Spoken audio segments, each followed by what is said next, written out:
Morning, Mayor Rockingham. Morning, Mike. How you doing? I'm doing well. Looks like we Good, do have good. a quorum, so I think whenever you'd like to get started, we're good to go. All right, sounds good. Then with that, I'm going to go ahead and open up the Lake County Council of Mayors meeting for May 5th, 2022. So I want to welcome everybody here today, and Mike, and I know that since we're on Zoom, it's kind of hard to go around the room and introduce to everybody, but I'll have you do that just so that we can recognize those that are on the Zoom call today. Absolutely. So I'll start with our municipal representatives. I've been trying to catch everybody as they came in, but I may have missed some folks. Mark Huber, Beach Park. Present. Good morning, everybody. Darren Monaco, Buffalo Grove. Good morning. Bob Phillips, Deerfield. Here, good morning, Mike. Good morning, Mayor. Morning. Michael Talbot, Kildare. Well, good morning, everybody. Byron Cutts, Lake Forest. Good morning, here. Mike Brown, Lake Zurich. Present. Good morning. Joe Serdam, Lake County DOT. Morning, Mike. Kevin Carrier, Lake County DOT. Present. Good morning, everyone. Mayor Jacob, Long Grove. Morning, I'm here. Mayor Rockingham from North Chicago. Here. Steve Shields, Round Lake. Present. Good morning. Mayor Hill, Round Lake Beach. That's former Mayor Hill, sitting in for Mayor Nichols. Pardon me. Excuse me. Mayor Ryback, Wadsworth. Greetings from Wadsworth. Jesus from Waukegan. Present. Thomas from Waukegan. Good morning. Ray Roberts, Zion. Good morning. Mayor McKinney from Zion. Good morning, present, everyone. And I see Erica Frabo from Hawthorne Woods joined us. Morning, sorry I'm late. Any other municipal representatives that I missed? All right, and then we have Ed Gallagher from PACE.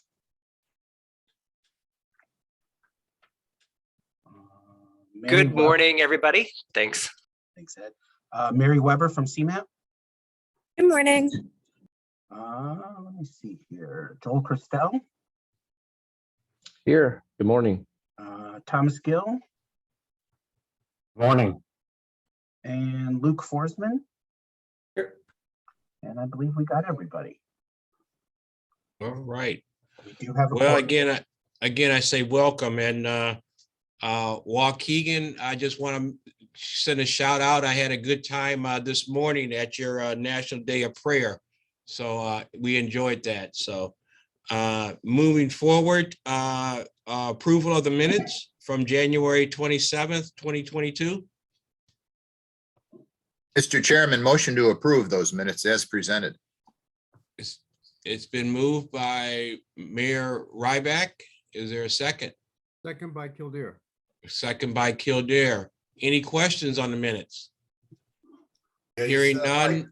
Mike, did one thing. This is Mark Huber, Beach Park. Did you see on functional classification? I think that's Route 83 and Route 173. There's 183 in there. So Thank you. I will make that correction for what we post. Yeah, there were actually a couple different little typos. 2 paragraphs down, it says away instead of aware. And, on page 3 down under Bill Jacobs, the third sentence down says the new program we be built. So just some minor little things. Okay. We will Okay. get those corrected. Okay, any other changes? Hearing none, all in favor? Aye. Aye. I Aye. Opposed? Motion carried. All right, on to number 3, functional classification changes. Mike? All right. So we did discuss this functional classification change request from the Village of Gurnee at the Transportation Committee 2 weeks ago. the Village of Gurnee has submitted a request to reclassify Fuller Road from Stern School Road on the north down to Grand Avenue, Illinois Route 132 on the south. So I do have a location map here. Staff has reviewed this. It does seem to function as a collector route. The only question that we would have in terms of the typical FHWA guidance is that this Lawson Boulevard that's just to the west is very close to this, and they typically look for half-mile spacing between these. But as Fuller Road is a pretty straight direct route between Stern School and Grand Avenue, and Lawson is kind of a meandering neighborhood collector, we think there is some merit to submitting these. Ultimately, IDOT and FHWA will need to approve these in order for the change to happen. But what we're seeking today is approval from the council to approve a resolution recommending that this functional classification request be approved by IDOT and FHWA, but they do have the final approval. So we're seeking approval of this resolution today to forward these on to IDOT and then to FHWA. Okay. Are there any questions? Hearing none, is there a motion to accept the Gurnee Fuller Road?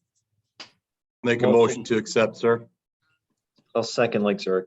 It's been moved by Phillips, second by, I'm sorry, who was that? Mr. Brown. Lake Zurich, yes. Oh, Lake Zurich. Okay, sorry about that. Been moved and second. Are there any questions? Should we do a roll call? Yeah, we can do a roll call. That's it. That's fine. Beach Park, Aye. Buffalo Grove, Aye. Deerfield, Aye. Hawthorne Woods, Aye. Killdeer, Aye. Lake Forest, Aye. Lake Zurich, Aye. Lake County DOT, Aye. Long Grove, Aye. North Chicago, Aye. Round Lake, Aye. Round Lake Beach, Aye. Wadsworth, Aye. Waukegan, Aye. and Zion. Aye. Aye. Motion passes. Let me- Okay, motion carried. Sorry about that. I'm here. Second one, current lake STP program. All for you, Mike. Switch screens again here. Our document. So in terms of the council program for STP is looking at 2022. Our council program is in very good shape. We have obligated nearly all of our money for the year. The only projects that we have left to obligate are Lincolnshire's Barclay Boulevard resurfacing, which is currently on the June letting at IDOT, and agreements have been turned in for that. And then Round Lakes Wild Spring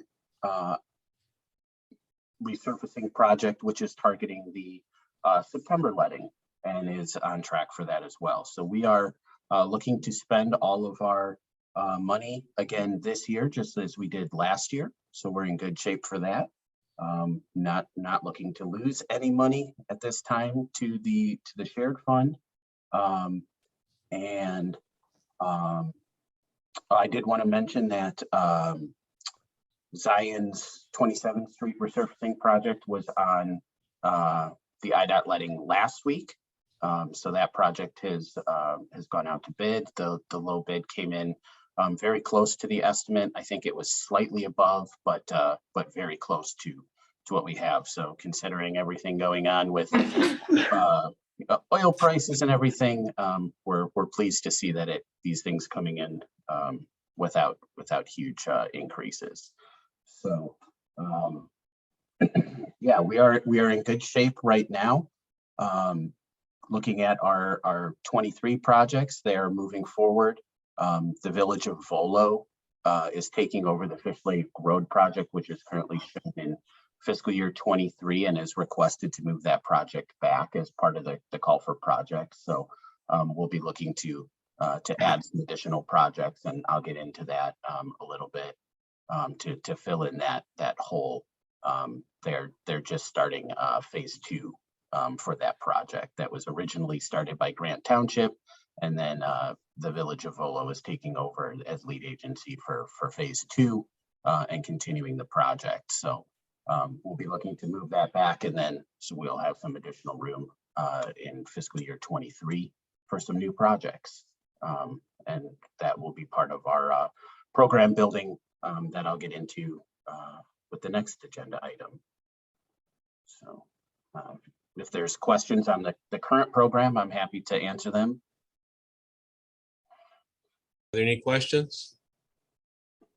So just so I'm understanding, Mike, you said that Volo Fish Lake project is out, and you're gonna start talking about that replacement in the next item then, right? That's the only change? Correct. Yeah, Okay. so when the Village of Volo applied for some additional funding during the call for projects for that project, and also requested that it be reprogrammed from federal fiscal year 23 to, I believe, 2025. So yeah, we'll have a hole in fiscal year 23 that with all the new projects that we got during this call for projects, we'll be looking to add to make up for that because we'll look to push that one back. Okay. All right, thank you. Yep. Any other questions? All right, All right. and go ahead. All right. Next agenda item here is our new council programming marks. So I did send this out before the call for projects closed, but just wanted to make sure everyone was aware with the passage of the new bipartisan infrastructure law, or Infrastructure Investment and Jobs Act, whichever acronym you choose to use. They seem to be interchangeable right now. But we are getting some additional money in STP funds coming to the council. So the first column here was the funding marks that we got for fiscal years 21 through 25, which was basically $7.9 million a year. The column in red is our new funding marks. So you can see that starting next year, federal fiscal year 23, we're a little over $10.5 million a year. So that was an increase of about $2.7 million in 23. And then increasing to 2027, where we see an increase of about $3.5 million over what was originally projected. And then the last column is the unprogrammed amounts, because 23, 24, and 25 were in our current active program. That original 7.9 million was programmed. So it's just the new dollars from the infrastructure bill that are unprogrammed. And then we're adding 2026 and 2027, which currently don't have any projects. So that full annual amount is available to program. So looking at the whole 5-year window, we have $31.4 million available over the 5-year window to add new projects, which is pretty significantly more than we thought it was going to be this time last year. And, you know, so we're pleased we're going to be able to add new projects. That said, when we get into the next agenda item with the applications we received, as expected, we received far more requests than we have funding available, even with this new increased funding. But the positive news, we're getting more funding and we're in a good position to be able to spend it each year. So if there are questions on the new programming marks, happy to take them, but these don't need approval by any committees at CMAP. So those new marks have been entered into the TIP, and that's what we're using to program our 5-year program going forward. It's great to have those additional dollars in there, so we can get a lot of these programs, you know, out for, you know, construction. Yeah. Mhm. Okay, moving on. Call 2022 call for projects. Go ahead, Mike. Sure. So included in the packet today was this spreadsheet. I know it's hard to read on the screen, especially if you're using a single screen, but just did want to give everybody, what we did is we took all the applications that we received and put where they were requesting federal funding in what year, and just kind of laid that out in a spreadsheet here so we could kind of take a look at what applications were received. So in total, we received 60 applications. There are 59 listed here. We did receive one from the village of Highwood, a resurfacing project, but last fall we were able to move that project off the contingency list into the active program when we received the COVID relief funds. So we didn't include it on this list as it's already been moved into the active program. So we have 59 projects to score and rank, and Joe and I are getting going on that and scoring all of those projects and ranking all of them. There's a total at the bottom of each column that gives the requested amount for each fiscal year. But in total, we received nearly $131 million worth of requests. And as you remember from what we were just saying, we have about $31.4 million available to program. So it's going to be a competitive program. That said, if we are good at continuing to spend our money every year, once we have obligated our money for the year, whenever that happens in the fiscal year, we can take any projects, whether they're on our active list or the contingency list, that are ready to go and ready to spend money. We can request additional funding from CMAP if there is funding available from councils that haven't spent previous year's money. So for example, last year there was just over $6 million region-wide that was reprogrammed out of local councils to this shared pot. So there is some funding available. I know some has been taken. It's not the full 6 million is not available right now. I know another council was able to advance a few projects. Like I said, we are close to having obligated all of our money. We have one more project on the September letting. And so, you know, we will look to advance projects that are ready to go above and beyond our annual mark if we can do so. I think we're going to be in a really good position to do that. I'm hoping that we may even be able to do some of that in the next couple months before we build our new program. There's not a guarantee of that, but we're going to try because we have a couple projects on our current contingency list that are basically ready to go. So as soon as we get Round Lakes agreements in, I think we can make that request from CMAP and start the process. So we're going to try to do that, and we will do that moving forward. Yeah, just wanted to share that, you know, we have a lot of projects. Last time we received about 40 applications, so we received about 50% more this call for projects. And, you know, we have about $100 million worth of requests more than we have funding available. So it is going to be a competitive program. And then moving to the next agenda item, the timeline and next steps. So right now, Joe and myself are in the process of organizing all these applications and scoring them. They all need to be scored and ranked. And then we will use that ranking process to start building our new program. We will follow the methodology that's in the SDP guidebook to do that.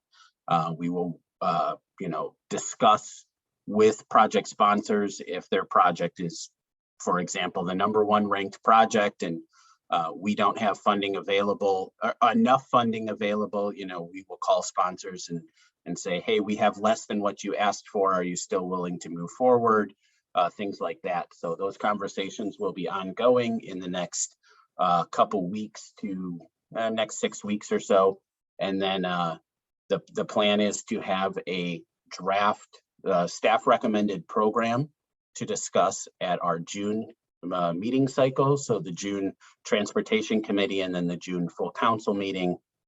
We will request that that program be released for a 30-day public comment period for the month of July. We'll post it on our website. We'll have a phone number, email, probably a web form that anyone can submit comments to. Following the 30-day public comment period in July, we will review those, any public comments received in August, and look to have the council, the Transportation Committee and the full council approve the program in August. Then the approved projects in the active program get entered into CMAP's TIP database and need to go through their committee process for approval. So it would go to the September CMAP Transportation Committee, and then final approval would be mid-October at the joint meeting of the CMAP Board and MPO Policy Committee. And at that point, the funds would be available for those projects that are new to the program. So if there are questions on the process or any of the applications we received, happy to take them. But yeah, that's kind of a summary of where we're at and where we're going.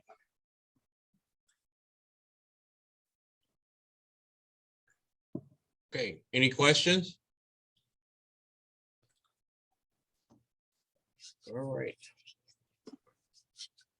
All right, then moving forward, other business.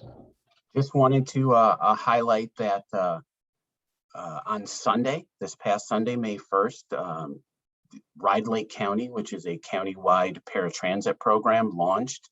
It's the first countywide paratransit program that we've had in Lake County.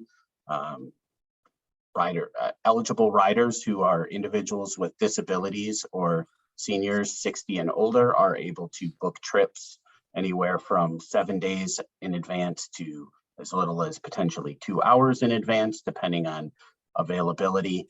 We are having a ribbon cutting at Lake County DOT tomorrow afternoon at 1 o'clock. We're really excited to be launching this program. It's been very well received so far, and we've already seen an increase in ridership by going to this countywide model. So just wanted to let folks know that this is going on, and if there are questions about it, you can reach out. So, yeah, so I did some digging. I was out there. I found. Yeah, so that's the only other business I had. Just wanted to let everybody know that this event is happening and that the service is now live and booking rides. Okay.